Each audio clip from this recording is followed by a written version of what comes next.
पहला क्वेश्चन इसमें है कि Rohan took 5 ml of the lead nitrate solution in a beaker and added 4 ml of potassium iodide to it. What he will observe? तो lead nitrate का formula क्या होता है? PbNO3 whole twice. PbNO3 whole twice. lead nitrate plus potassium iodide, इसकी aqueous solution colourless होती है। ये दोनों कलरलेस aqueous solution है। यहाँ पे डबल डिस्प्लेसमेंट रिएक्शन होगा। Yes, sir. और फॉर्म होगा PbI2 plus K double display 3। दो नाइट्रेट हो गया, दो के 2Ki।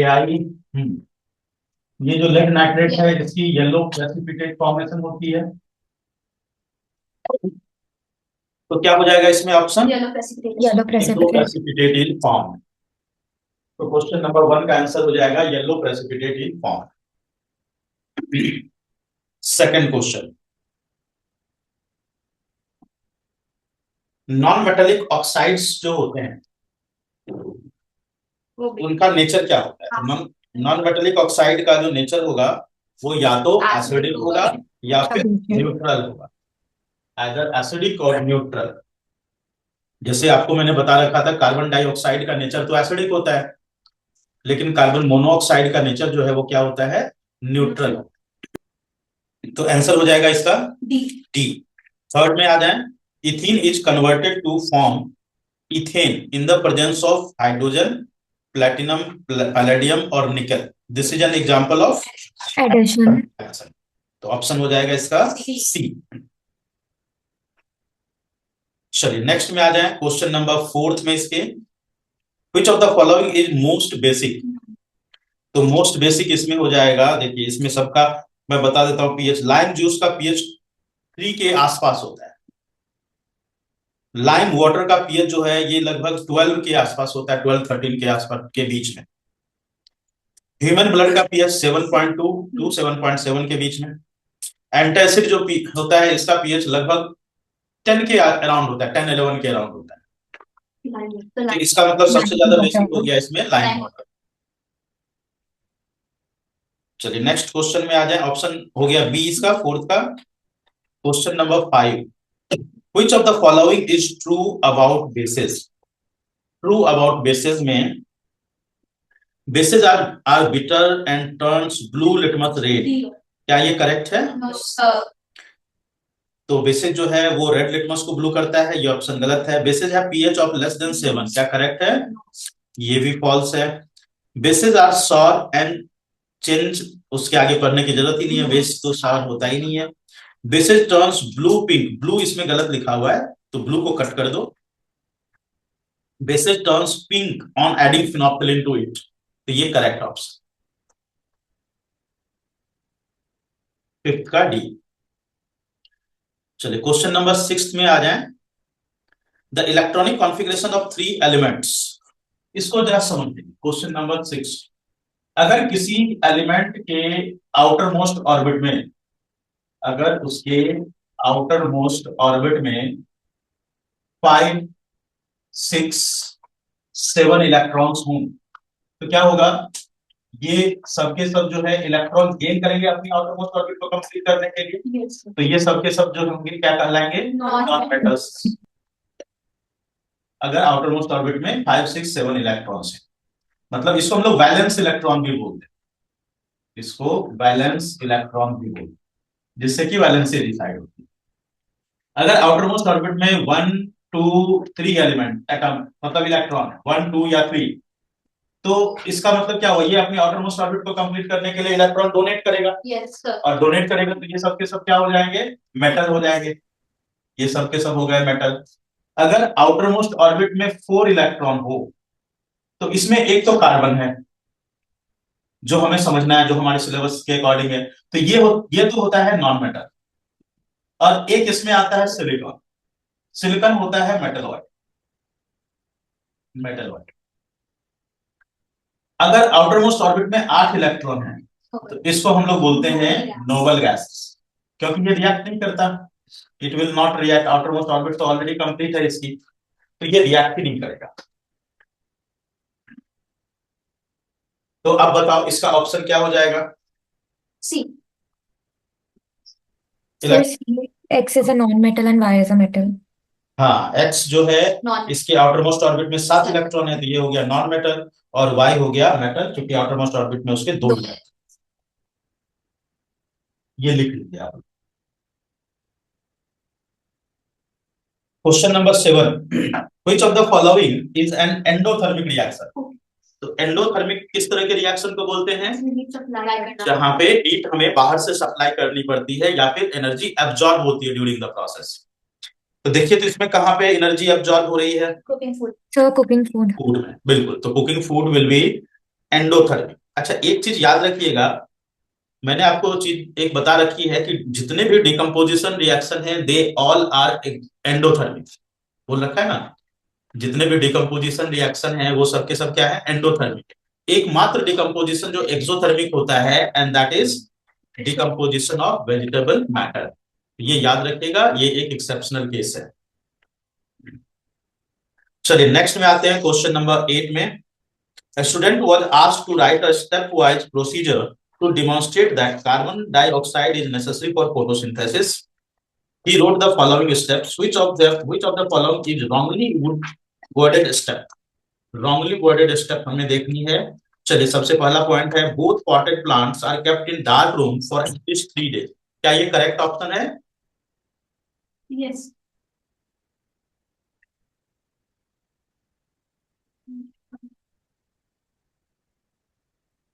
करेक्ट है कि इनकरेक्ट है? कसं करेक्ट है? ये करेक्ट प्रोसेस का नाम है इसका डी स्टार्चिफिकेशन, जिसमें हम 2 से 3 दिन के लिए डार्क रूम में रखते हैं, तो दैट कि उसमें स्टोर्ड स्टार्च जो है वो कंज्यूम हो जाए। सेकंड पॉइंट जो बी में है, इसके bottom of the bell jar is sealed to make them air tight. क्या ये करेक्ट है? Yes. Yes. ये भी करेक्ट है। सीलिंग इसकी किस चीज से करते हैं? या तो वैसलीन से या फिर प्लास्टर ऑफ पेरिस। तो ये भी करेक्ट है। सी में आ जाए, both potted plant are kept in sunlight after the starch test. ये फॉल्स, क्योंकि आफ्टर नहीं होगा, बिफोर। तो सी इज इनकरेक्ट। बाकी सारे ऑप्शन यहाँ पे करेक्ट है। अगर एक प्योर टॉल पी प्लांट है and that is cross with pure dwarf P plant, ये हो गया टॉल प्लांट और ये हो गया ड्वार्फ। यहाँ पे जो गैमीट बने दैट इज कैपिटल टी, यहाँ पे जो गैमीट बना दैट इज स्मॉल टी। ये बन गए इसके गैमीट्स।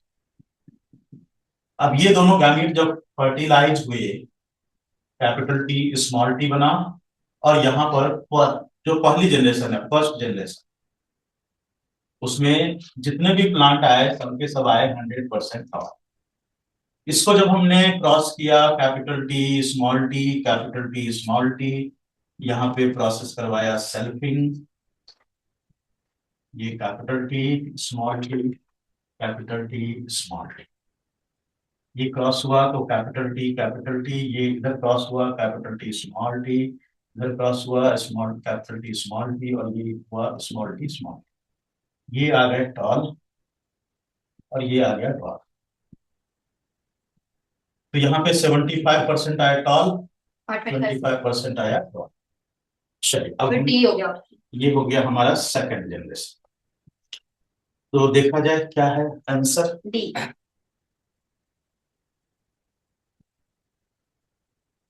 तो pure T plant, pure P tall plant is called with what percentage of F1 and F2 generation respectively will be tall? 100%. So 100% and 75%. 100% and 75%। Answer हो जाएगा D. चलिए next में आ जाए, क्वेश्चन नंबर 10 में। Select the incorrect statement from the following. Food we eat is digested by various enzymes in our body. Correct है? Correct है। B में आ जाइए, non biodegradable substance are not broken down by the biological process. ये भी correct है।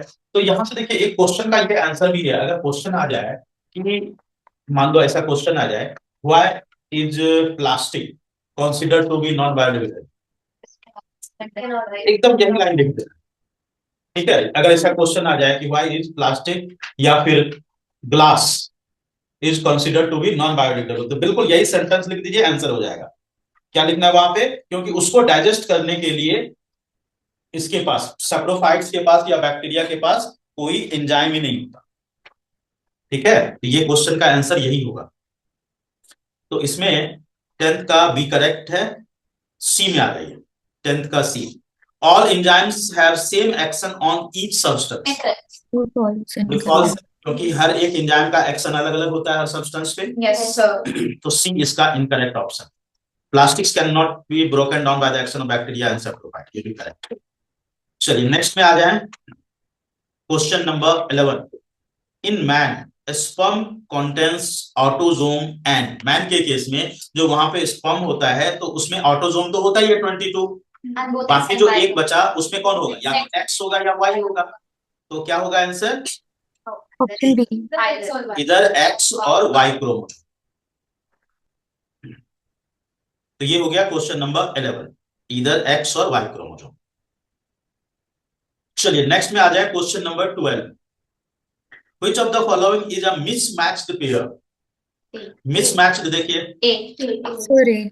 ए हो जाएगा। एड्रेनालिन जो है वो एड्रीनल ग्लैंड से प्रोड्यूस होता है, बाकी सारे करेक्ट है। एस्ट्रोजन ओवरी से प्रोड्यूस होता है, पैनक्रियाज इंसुलिन से प्रोड्यूस होता है, प्रोजेस्टेरोन भी ओवरी से प्रोड्यूस होता है। तो ए हो गया इनकरेक्ट, मिसमैच्ड। क्वेश्चन नंबर 13 में आ जाइए। If the power of lens is 2 dioptre, what is its focal length? तो अगर पावर 2 डायोप्टर है, question number 13, power is 2 dioptre, तो फोकल लेंथ उसकी निकालनी है। तो हमने पढ़ा है P is equal to 1/f, f is equal to 1/p, तो f is equal to 1/2, that is 0.5 metre. तो सेंटीमीटर में आ जाए तो 50 सेंटीमीटर। 50 centimeter.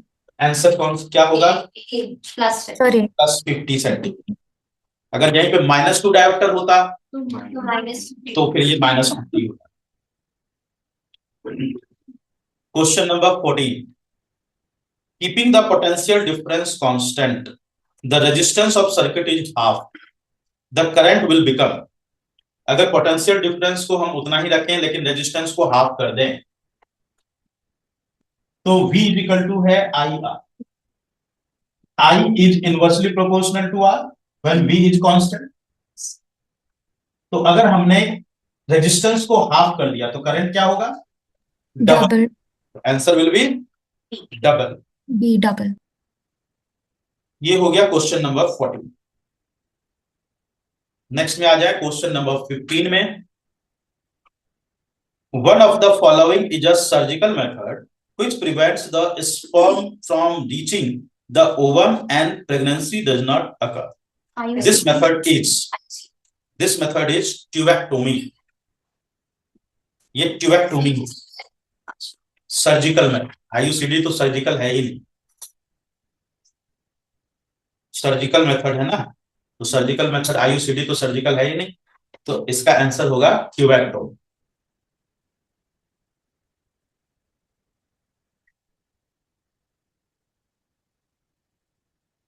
चलिए नेक्स्ट में आ जाए क्वेश्चन नंबर 16 में। Seeds are called product of sexual reproduction because they give rise to new plant, are formed by fusion of the gametes, are formed by fusion of pollen tubes, can survive for a longer period of time. So fusion of gametes. हो जाएगा are formed by fusion of the gametes। Question number 16 का B. चलिए next में आ जाए question number 17, assertion reasoning में। Question number 17, plaster of Paris, assertion इसका है plaster of Paris is stored in moisture proof bag. तो प्लास्टर ऑफ पेरिस को हम मॉइस्चर प्रूफ बैग में क्यों रखते हैं, रीजन क्या है इसके पीछे? प्लास्टर ऑफ पेरिस में एक प्रॉपर्टी होती है जिसको हम लोग बोलते हैं हाइग्रोस्कोपिक नेचर। हाइग्रोस्कोपिक, अब इसका मतलब क्या होता है हाइग्रोस्कोपिक का? हाँ, जब कोई सब्सटेंस एटमॉस्फेयर से मॉइस्चर एब्जॉर्ब करके हार्ड हो जाता है तो उसको हम लोग बोलते हैं हाइग्रोस्कोपिक। और अगर इसका एग्जांपल तो प्लास्टर ऑफ पेरिस है। एक और प्रॉपर्टी जैसा बोला डेलिक्विसेंट, इसका मतलब क्या होता है डेलिक्विसेंट का? हाँ, एब्जॉर्ब करने के बाद एटमॉस्फेयर से मॉइस्चर एब्जॉर्ब किया, वो स्टिकी हो गया, उसको डेलिक्विसेंट बोलते हैं। तो डेलिक्विसेंट प्रॉपर्टी कौन शो करता है? NaOH and KOH। Potassium hydroxide. ठीक है, KOH शो करता है। लिख लो, इसको लिख लो। क्वेश्चन नंबर 16 में हाइग्रोस्कोपिक का मतलब लिख लो। when any substance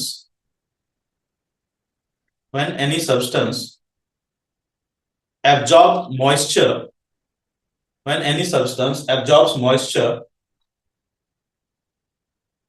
from atmosphere and sets too hard,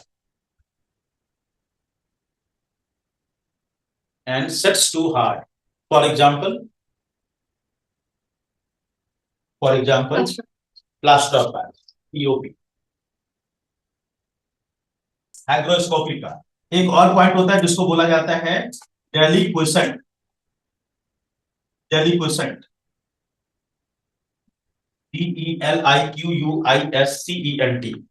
डेलिक्विसेंट।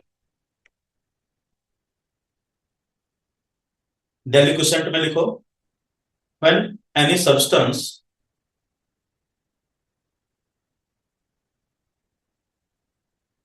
substance absorbs moisture from atmosphere and becomes sticky in nature,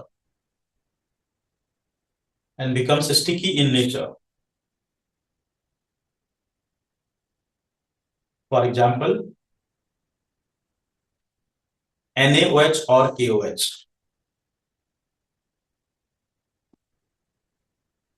NaOH और KOH। चलो अब हम लोग आ जाते हैं क्वेश्चन नंबर 17 में। Plaster of Paris is stored in moisture proof bag, correct है?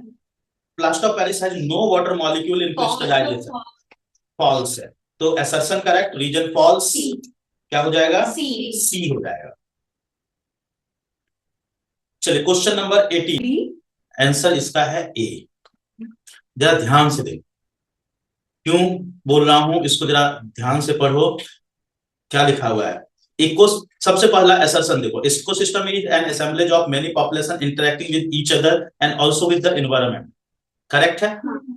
चलो बी में, रीजन में ecosystem is composed of both biotic and abiotic component. देखो मेनी पॉपुलेशन बायोटिक कंपोनेंट में आ गया, और वहां पे लिखा हुआ है एक और चीज इन्वायरमेंट, विद द इन्वायरमेंट, वो एबायोटिक कंपोनेंट में आ गया, हो गया। 19 को फिर से पढ़ो। It is the current that is produced in the circuit.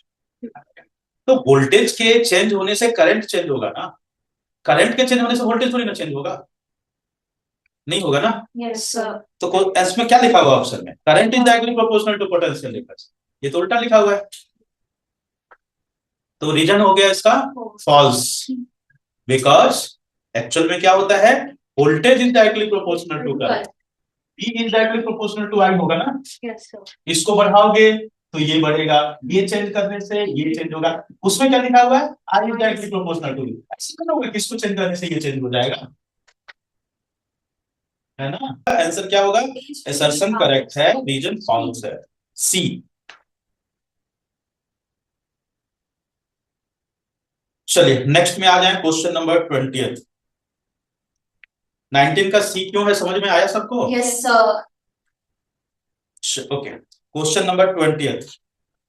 Genes inherited from the parent decide the sex of the child, correct? Gene से ही तो डिसाइड होता है ना। Yes sir. X chromosome in a male child is inherited from father, false। तो इसका भी सी option हो जाएगा।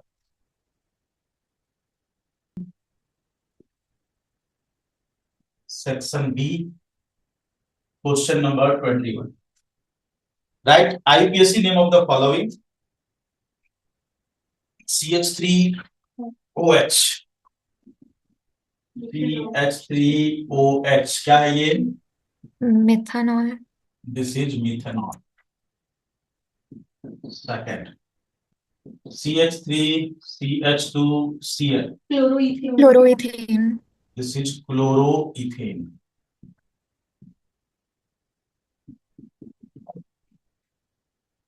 CH3 CH2 CH double bond CH2, इसका नाम क्या होगा? सर ये ब्यूटेन नहीं है? ब्यूटीन। अच्छा ओके।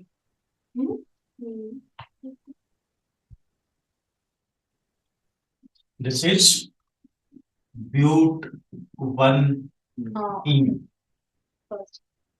ब्यूट one ene. वन क्यों लिखा? क्योंकि ये पोजीशन वन पे है। अगर यही यहाँ पे होता तो क्या लिखते हैं? ब्यूट टू इन, और यहाँ पे होता तो वन इन जाएगा। चलिए नेक्स्ट है CH3 CH double bond C double bond CH2, इसका नाम बताना। But 1,2 di. Question number 22। In an asexually reproducing species, if a trait X exists in 5% of the population and Y exists in 70% of the same population, which of the two traits is likely to have arisen earlier? तो जो ज्यादा population में होगा उसका मतलब है कि वो कैरेक्टर जो है एक वाइल्ड कैरेक्टर होता है। जो जो कैरेक्टर ज्यादा पॉपुलेशन में आपको दिखेगा, इसका मतलब है कि वो कैरेक्टर जो है वो एक वाइल्ड कैरेक्टर होता है, डोमिनेटिंग कैरेक्टर होता है, और वो पहले अराइजन हुआ है, इसलिए वो ज्यादा पॉपुलेशन में दिख रहा है। जैसे कि आप अगर एक छोटा सा एग्जांपल देख लो, जैसे आप अपने क्लास में बच्चों के आई कलर देखो तो 90% बच्चों के आई कलर आपको ब्लैक दिखे। इसका मतलब black is dominating I colour, क्योंकि वो ज्यादा पॉपुलेशन में है। इसी तरह से अगर आप अपने अगल बगल के डॉग्स को देखो तो आपको 80% के आसपास डॉग जो होंगे वो ब्राउन उसके हेयर होंगे। तो ब्राउन हेयर का मतलब है कि that is dominating character, wild character, that is dominating one. तो इसलिए वो सबसे ज्यादा नंबर में वहां पे प्रेजेंट होते हैं। ठीक है, तो कोई भी कैरेक्टर ज्यादा नंबर में प्रेजेंट होने का मतलब है कि वो डोमिनेटिंग है, वाइल्ड कैरेक्टर है। ठीक है, चलिए लिखिए, इसमें लिखें trait Y, trait Y that exists in 70% of would have arisen earlier because that is most commonly found character and is dominating one. Question number 23 को एक बार आप लोग पहले ध्यान से पढ़ लें। तो सबसे पहले हम लोग बात करें यहाँ पे डिजीज्ड प्लांट, और दूसरा है जो कि उसने fresh disease free plant group में, फ्रेश डिजीज फ्री प्लांट उसने ग्रुप, ये डिजीज प्लांट है जो उसने लगाया। तो ये जो कैरेक्टर है वो कैरेक्टर जेनेटिक डिफेक्ट के कारण है। वहां पे जो डिजीज है तो वो जेनेटिक डिफेक्ट के कारण, एंड देयरफॉर जो वहां पे प्लांट की जो क्रॉप प्रोडक्शन है वो कम हो गई। Ravi remove the stamen from the diseased plant, यहां से उन्होंने क्या किया, रिमूव्ड स्टेमन। स्टेमन रिमूव करने का मतलब क्या हुआ कि वहां पे जो मेल गैमीट हैं इज रिमूव्ड। चलिए यहां पे आ गया, और जो फ्रेश डिजीज फ्री प्लांट है उसमें से उन्होंने पिस्टिल को रिमूव किया। यहां पर रिमूव किया pistil, removed pistil. Pistil remove करने का मतलब उसने कौन सा पार्ट रिमूव किया, फीमेल रिप्रोडक्टिव पार्ट को रिमूव किया। Female reproductive part is removed, मतलब यहाँ पे मेल रिप्रोडक्टिव पार्ट जो कि हटा दिया गया, तो बचा क्या यहाँ पे, लेफ्ट क्या है, फीमेल। यहाँ पे लेफ्ट है फीमेल रिप्रोडक्टिव पार्ट। करने का मतलब कि इस जगह पे फीमेल रिप्रोडक्टिव पार्ट है, दैट मीन्स कि यहाँ पे प्रेजेंट है एक्सल, और यहाँ पे मेल रिप्रोडक्टिव पार्ट है, मतलब यहां से हमने ले लिया पॉलन ग्रेन। अब इस पॉलन ग्रेन को हमने यहाँ पे ट्रांसफर किया by the process of pollination. तो इस प्रोसेस से, पॉलिनेशन की प्रोसेस से वहां पे जो जायगोट फॉर्म हुई, जायगोट ऑफ मस्टर्ड प्लांट, जिससे कि वहां पे न्यू सीड की प्रोडक्शन हुई। अब इसमें पूछ रहा है हमसे कि how will Ravi strategy help in improving the, ये जो नया सीड यहाँ पे आया है, तो क्या ये डिजीज, सबसे पहले तो हम ये डिसाइड करें क्या ये डिजीज फ्री है। सबसे पहले तो ये डिसाइड करें क्या यहाँ से इस प्रोसेस से डिजीज फ्री हो सकता है। सर देखो अगर देखो उसमें पहले, जीन है तो डिजीज प्लांट उसने रखा ही हुआ है तो फिर वो जीन जाएगा कैसे? क्योंकि यहाँ से तो वो ले रहा है क्या, देखो यहाँ पे चाहे वो मेल गैमेट ले फीमेल गैमेट, अगर वो डिजीज है तो वो दोनों में से किसी में पास कर सकता है, चाहे उसका मेल रिप्रोडक्टिव पार्ट ले चाहे फीमेल रिप्रोडक्टिव पार्ट ले। इससे फर्क क्या पड़ता है कि वो मेल रिप्रोडक्टिव पार्ट को रिमूव किया कि फीमेल रिप्रोडक्टिव पार्ट, है ना। तो इसका मतलब यहाँ पे जो नए सीड होंगे, क्या ये नए सीड में वो डिजीज पहुंचेगी कि नहीं पहुंचेगी? तो बिल्कुल पहुंच सकती है, क्योंकि एक्चुअली यहाँ पे अगर इसको हम स्टेमन रिमूव कर रहे हैं तो यहाँ पे स्टेमन रिमूव होने से क्या होगा, वहां पे जो जेनेटिक डिजीज है वो जेनेटिक डिजीज तो किसी में भी हो सकता है। 50-50% चांस है हाँ बिल्कुल, हो भी सकता है, नहीं भी हो सकता है। तो तो इससे उसका सक्सेस रेट वुड बी 50%। बिल्कुल यहाँ पे ये बिल्कुल इलॉजिकल है, मतलब यहाँ पे ये प्रोसेस जो है वो ये कंफर्म नहीं करता है कि वहां पे डिजीज फ्री प्लांट प्रोड्यूस हो। ओके, क्या ये पॉइंट क्लियर हुआ सबको? Yes sir. इसी में नेक्स्ट पार्ट में list any two properties of the magnetic field lines. They never intersect each other. They originate from North Pole and towards South Pole. हाँ, एक पॉइंट इसने बोला कि दे नेवर इंटर। बिल्कुल सही, वेरी गुड। चलो लिखो, दो ही पॉइंट लिखना है ना, दो पॉइंट लिखना है तो लिखो, प्रॉपर्टीज में लिखो सबसे पहला पॉइंट, सबसे पहला पॉइंट लिखो it originates from north pole, it originates from North Pole and enters into South Pole outside the magnet, and enters into South Pole outside the magnet.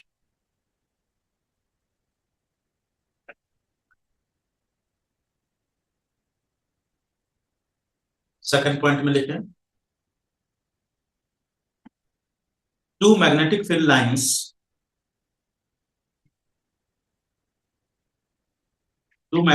lines will never intersect each other. Two magnetic field lines will never intersect each other if they do so,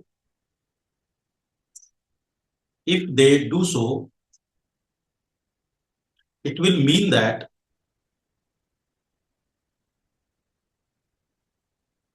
there are two magnetic fields. It will mean that there are two magnetic fields at one point. There are two directions of magnetic field. उस वहां पे ये include कर लो, two directions of magnetic field at one point, which is never possible. देखिए, height of the object हो गया 50 centimetre,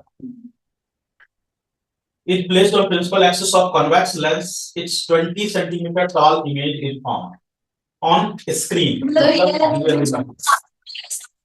Height of the image will be minus 20 centimeter. Yes sir. Placed at a distance of 10 centimeter. तो मतलब B 3 हो गया। 10 अब देखो ये है लेंस, है ना, और लेंस में रियल इमेज जो भी बनते हैं वो सबके सब राइट साइड। सबसे पहले हम इसको यूज करके मैग्निफिकेशन निकालें, HI by HO is equals to -2/5 T, ये आ गया -2/5। अब हम इसको यूज करके यहाँ पे U निकालना है, m is equal to magnification equal to V upon U, तो -2/5 इज इक्वल टू 10/U, तो -2U is equal to 50, U की वैल्यू आ गई -50/2, दैट इज -25 सेंटीमीटर। अब इसके बाद हम यहाँ पे लेंस फार्मूला यूज करें, लेंस फार्मूला लिखा है using the 1/V minus 1/u is equal to 1 upon, तो 1/v गिवन है 10, minus 1/u minus 25 is equal to 1 upon f, तो 1/10 plus 1/25 is equal to 1 upon f। LCM हो गया 50, 5 plus 2 is equal to 7 upon 50 is equal to 1 upon f। f की value आ गई 50/7, 7.14 centimetre. Numerical के answer को box में डालें।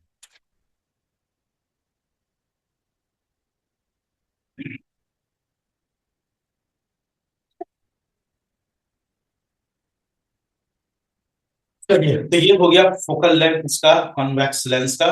नेक्स्ट में आते हैं question number 26। Fertilisation is the first step in sexual reproduction. Define fertilisation. Fusion of male and female gamete to पहले फॉर्म अ हम इसका मार्क्स डिसाइड कर लेते हैं, कौन कौन से पार्ट का कितना मार्क है, फिर उसके अकॉर्डिंग हम आंसर। ये 1 मार्क का।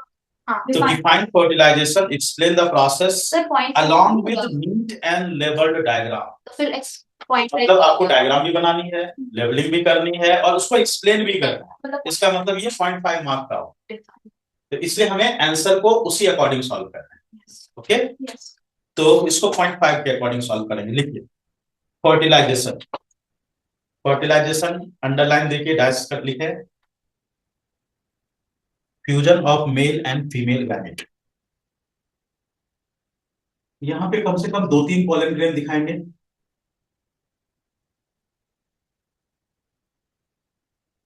और पोलन ट्यूब भी जो दिखाएंगे तो ऐसा नहीं कि एक ही पोलन ट्यूब दिखाएंगे। जिससे हम पोलन ट्यूब दिखा रहे हैं उसके अंदर में 2 डॉट नहीं दिखाना है, ठीक है। बाकी सब पोलन ग्रेन में 2 डॉट्स दिखाने हैं जो मेल न्यूक्लियाई को रिप्रेजेंट कर रहा है।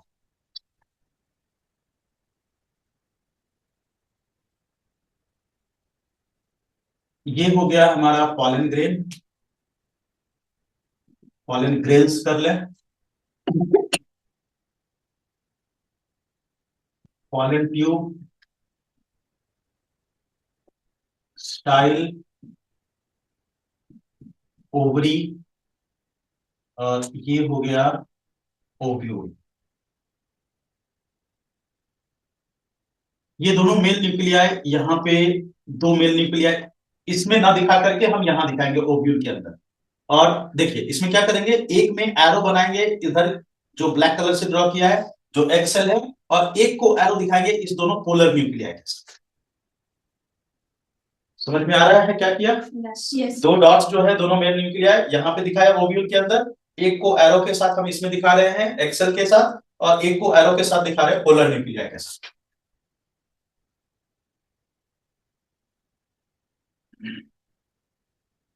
फर्स्ट मेल न्यूक्लियस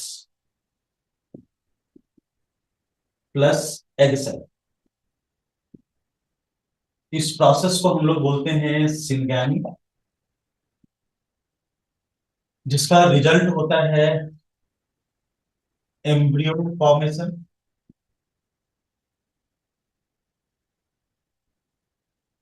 जो सेकेंड मेल न्यूक्लियस होता है ये कंबाइन करेगा 2 पोलर न्यूक्लियाई के साथ, इसका रिजल्ट होता है, इसको हम लोग बोलते हैं, प्रोसेस का नाम है ट्रिपल फ्यूजन, और ये बनाता है endosperm which is basically food for embryo.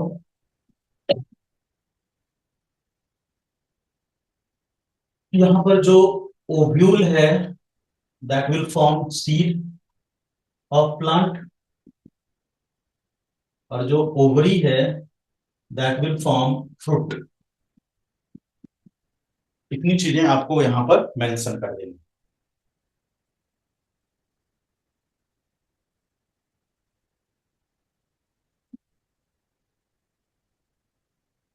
चलिए नेक्स्ट में आ जाए section C.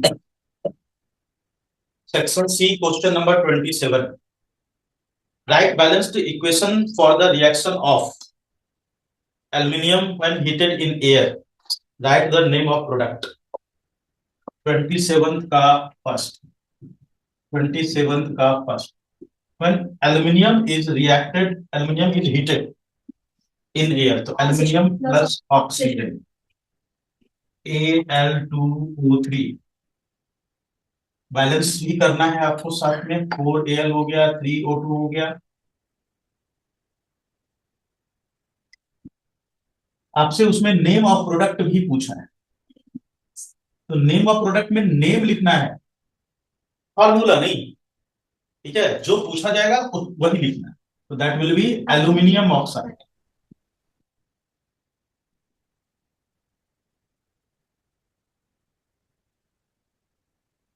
Second, iron with steel, H2O, Fe+H2O, but ये स्टीम है, तो जी लिखना है। यहाँ पे आपको G लिखना पड़ेगा, गैसियस फॉर्म, और ये रिएक्ट करके फॉर्म करेगा Fe3O4 और साथ में H2 गैस। इसका नाम है फेरोफेरिक या फिर आयरन 2,3 ऑक्साइड। आप इसको फेरोफेरिक भी लिख सकते हो, बट फेरोफेरिक जो है वो कॉमन नेम हुआ, तो आप बढ़िया है कि IUPAC नेम लिखो इसकी। तो balance. बैलेंसिंग, हाँ बिल्कुल बैलेंसिंग करना है। 3 iron, 4H2O, 4H2, 4H2. 4H. 4H।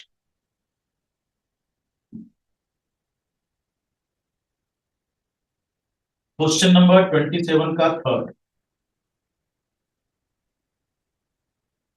Calcium with water, why does calcium start floating in water. तो कैल्शियम को जब हम वाटर के साथ रिएक्शन करेंगे तो ये बनेगा CaOH plus H2. H2 gas. इसमें हमसे एक क्वेश्चन और पूछा है यहाँ पर कि why calcium starts floating in water. Calcium reacts violently with water या vigorously. Calcium reacts vigorously with water, producing lots of hydrogen gas. Hydrogen reacts vigorously with water, producing lots of hydrogen. Hydrogen gas reacts vigorously, which will produce lots of hydrogen gas, which sticks to the surface of calcium. Bubbles. देखो, which gas लिखा है ना, which sticks to the surface of calcium, which sticks to the surface of calcium and provides buoyancy. And provides buoyancy. BUOYANCY. Buoyancy. Hence, calcium floats. Next question number 28. Carbon can neither form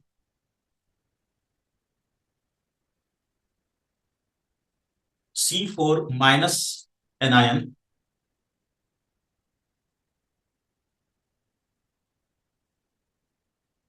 because it becomes unstable,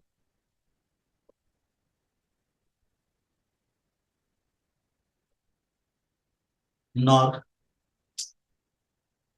C4 plus cation, not C4 plus cation, because it needs lots of heat, lots of energy.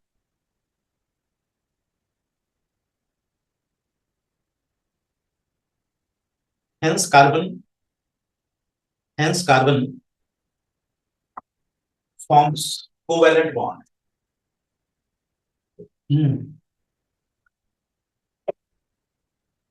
Next में आ जाए second part, second question. Diamond are shining while other non-metals are dull in appearance. तो क्योंकि उसका structure ऐसे create है क्योंकि उस पर रिफ्रैक्ट हुए लाइट और वो स्कैटर कर देता है तो डायमंड का एक और शाइन आता है, बट नॉन मेटल्स का स्ट्रक्चर ऐसा नहीं होता, तो उनका जो रिफ्रैक्शन ऑफ लाइट होता है वो उनको डल बनाता है अपीयरेंस में। इसके पीछे रीजन जो है उसको थोड़ा सा मैं चेंज करता हूँ, सुनिए। इसमें क्या है कि डायमंड जो है इसकी रिफ्रैक्टिव इंडेक्स काफी हाई होती है, तो जब उसको एक स्पेसिफिक एंगल पे कट किया जाता है तो रे ऑफ लाइट उसके अंदर मूव करती है, ट्रैप हो जाती है। जिस को हम लोग बोलते हैं इंटरनल रिफ्लेक्शन, और इसी इंटरनल रिफ्लेक्शन के कारण वो हमें शाइनी नजर आता है। ठीक है, यही रीजन आपको लिखना है। देखिए, diamond has very high refractive index, diamond has very high refractive index of 2.42, cut at a specific angle. When cut at a specific angle, it starts total internal reflection of light. It starts total internal reflection of light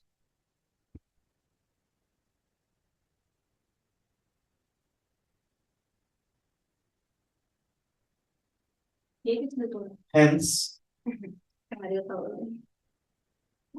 hence it appears to shine,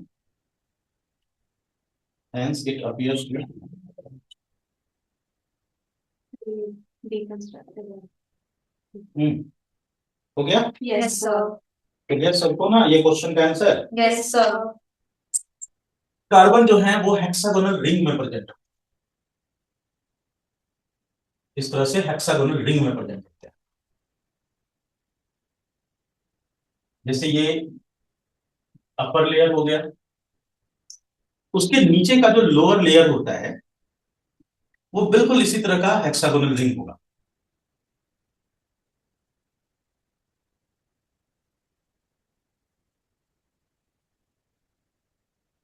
देखो ये वाली जो bond है ये तो काफी strong bond है, very strong covalent.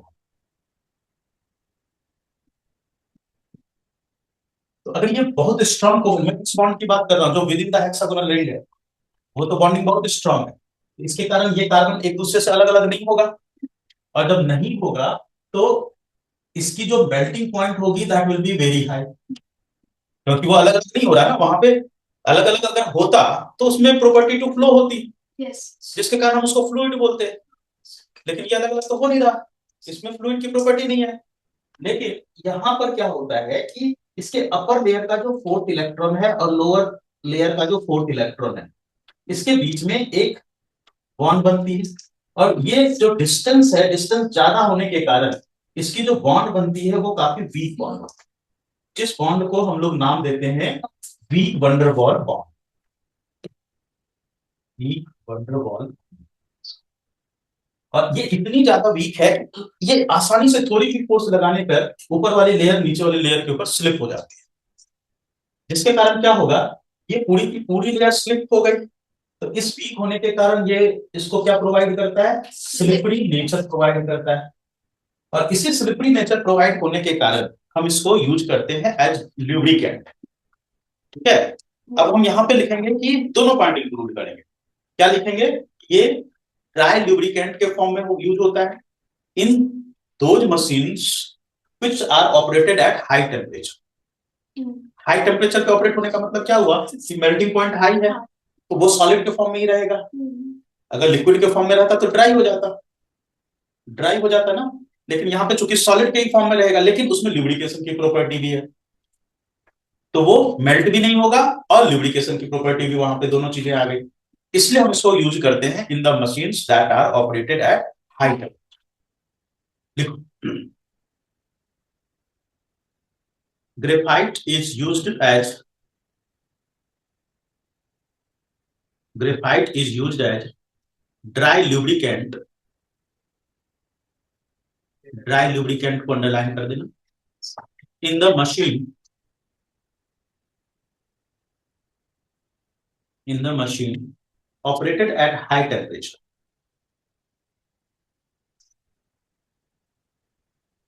because first point में लिखा it has a strong covalent bond, it has a strong covalent bond within the hexagonal ring,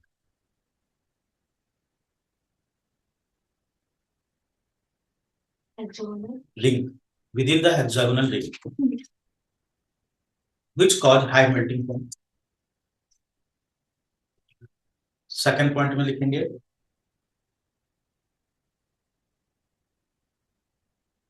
weak van der Waal bond, weak van der Waal bond between layers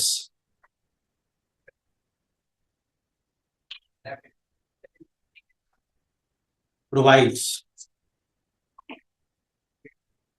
weak van der Waal bond between layers provide property of lubrication.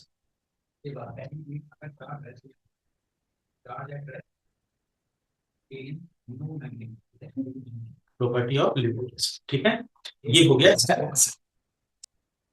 Next question में आ जाते हैं। In animals hormones can be secreted by one organ and can act on multiple organs. Justify this statement by explaining the effect of single animal hormone on three organs. लिखिए adrenaline hormone,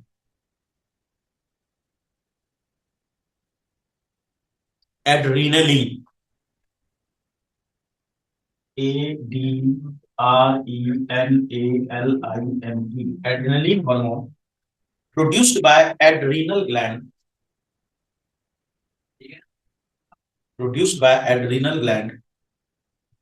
can act on multiple organs,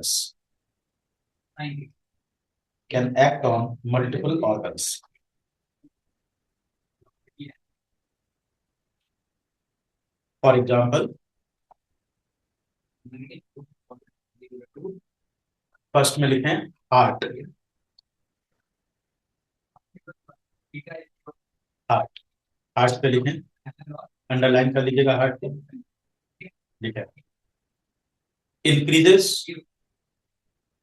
heart beat, comma blood pressure, comma constriction of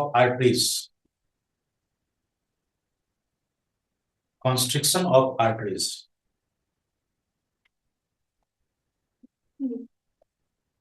उसके नीचे एक line छोड़ करके लिखे lungs, increases breathing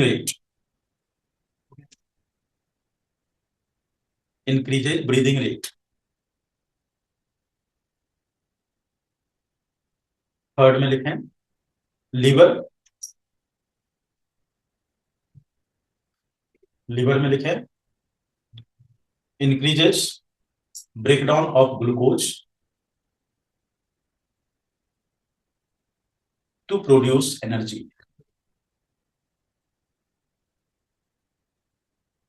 तीन organs पूछा था, हो गया तीन ऑर्गन्स। चलिए फर्स्ट पे आ जाए सलाइवा, में लिखे इट contains salivary amylase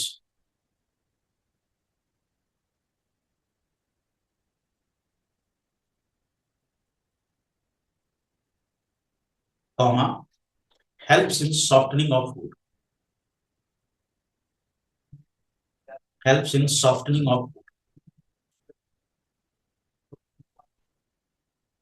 चलिए सेकंड में आ जाते हैं HCl in stomach, इसमें लिखें kills pathogen, comma activates pepsin,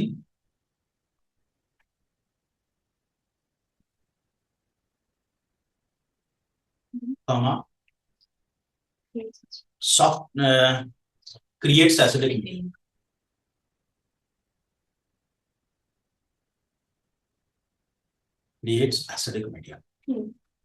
चलिए नेक्स्ट में आ जाए bile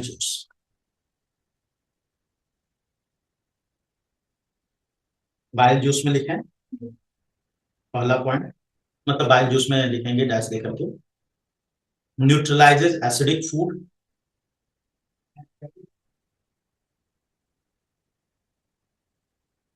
coming from stomach, comma emulsifies bigger fat. Emulsifies bigger fat. देखो कैसे टू द पॉइंट आंसर करना है, एकदम टू द पॉइंट, फालतू का एक वर्ड नहीं लिखना. A star appears on horizon. What is the position? What is the true position of a star? Explain with the help of diagram. 31, 31st question है. देखो जैसे ये अर्थ है, तो अर्थ के ऊपर एटमॉस्फेयर के डिफरेंट लेयर्स हैं. सबसे ऊपर वाली जो लेयर है वो लीस्ट डेंसिटी की है, और जो सबसे पास वाली लेयर है that is having the highest density. इससे जैसे हम ऊपर की ओर मूव करते हैं, इसका जो रिफ्रैक्टिव इंडेक्स है दैट डिक्रीजेस. अब कोई स्टार यहां पर है, इस जगह कोई स्टार है, and if this is the actual position of star, तो यहां से जो लाइट ट्रैवल कर रही है, जब तक वो एटमॉस्फेयर में एंटर नहीं की तब तक तो स्ट्रेट पाथ में है. Yes. जैसे वो एटमॉस्फेयर में एंटर की, that means it is entering into denser medium. Yes. It will bend towards the normal. Again नीचे डेंसिटी बढ़ती जा रही है, again it is bending towards the normal and again bending towards. Means when it enters into the earth atmosphere, it will start following the curved path. Yes. Reason behind this is density of the atmosphere is increasing. मान लीजिए यहाँ पे कोई viewer है या observer है. अब उस ऑब्जर्वर को ये जो पोजीशन है स्टार की, वो तो इसके स्ट्रेट पाथ में दिखेगा, तो वो दिखेगा उसको यहाँ पर, that is the virtual position. Virtual position of star. When starlight enters into Earth's atmosphere, it follows curved path. It follows curved path, but it appears in straight path to the viewer. It appears in straight path to the viewer. Hence, it will appear at different. Hence, it will appear at different and higher position than they actually are. Higher position than they actually are. समझ में आ गया? चलो इसको underline कर लो keywords को.